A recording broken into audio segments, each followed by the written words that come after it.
来看这新竹市去年开始开放店家来申请动物优先标种认证，到今已经有50间的业者通过申请。目前这店家拢会伫咧门口口打一个动物优先标种。今年市政府也继续来推动，招大家做伙来做这个宠物的优先店家。日头赤影影，真想要带狗仔找一间餐厅，也是咖啡厅歇困。好佳在即卖有动物友善餐厅，互主人甲宠物有冷气通吹，还有水通啉。觉得不错啊，很多餐厅都可以带宠物，我觉得很棒。是全台湾宠物友善的，不管是餐厅或饭店，其实越来越多。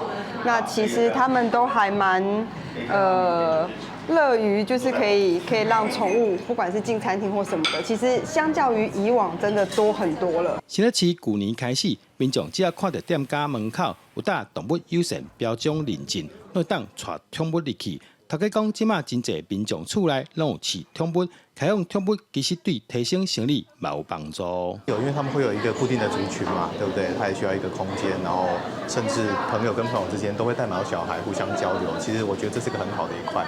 新竹市目前有50间动物友善店家，目前阁继续在招募，为了打造新竹市成做友善动物的城市，领养流浪动物的民众，饲有可以送你礼物。如果到动保所8月底前来认养动物的话，我们也可以从我们的这个好物3选1哦，来挑选大家喜欢的这个动保小物哦。希望通过这样的计划，能够鼓励大家来多认养我们的流浪动物。新竹市政府表示，目前设定一区以宠物公园做目标，会继续建立宠物公园，希望后摆大家讲到新竹市，会当想到这是动物友善的城市。